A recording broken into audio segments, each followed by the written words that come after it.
శుభాశిస్సులు. ఈ 2024 ఉగాది నుంచి 2025 ఉగాది మధ్యకాలంలో వృషభ రాశి వారికి ఎలా ఉందో మనం తెలుసుకుందాం.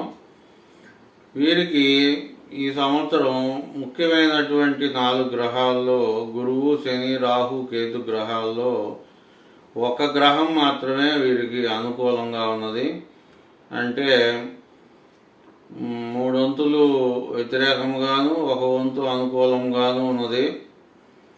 అంటే గ్రహ బలం ఈ సంవత్సరం వీరికి వృషభ రాశి వారికి కాస్త తక్కువగానే ఉన్నది.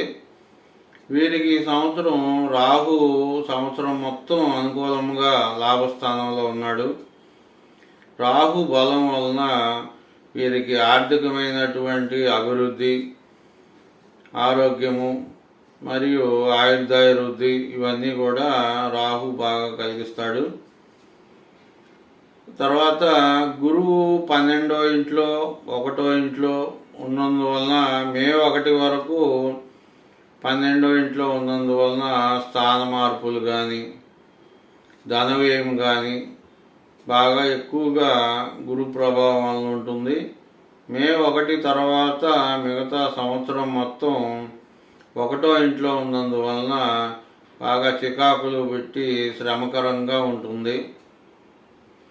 ఆర్థిక విషయాల్లో గురువు అనుకూలమైన ఫలితాలు ఇవ్వడు.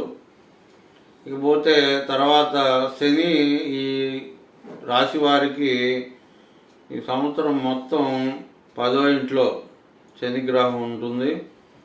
10వ ఇంట్లో శని గోచార రీత్యా అనుకూలమైన గ్రహం కాదు. అయితే ఆయన స్వక్షేత్రంలో ఉన్నందువలన మరీ ఎక్కువ ఇబ్బందులు పెట్టకుండా స్వల్ప ఇబ్బందులు అనేవి కలుగుతాయి. ముఖ్యంగా ఈ వృత్తి, ఉద్యోగ, వ్యాపారాల్లో తగు మాత్రమే అనుకూలమైన ఫలితాలు కలుగుతాయి. అలాగే నూతనంగా ఈ ఉద్యోగం, వ్యాపారం ఇలాంటివి చేపట్టే వాళ్ళకి అనేక ఆటంకాల తర్వాత మాత్రమే వాళ్ళకి పని సాఫల్యం అవుతుంది.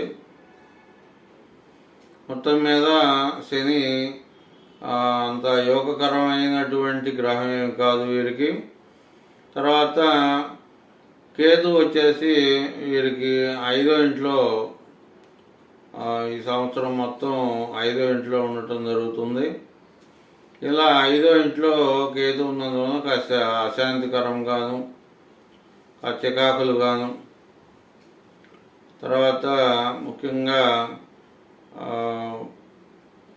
సంపాదనాపరమైనటువంటి విషయాల్లో పెద్ద అనుకూలమైనటువంటి ఫలితాలు ఇవ్వడం జరగదు.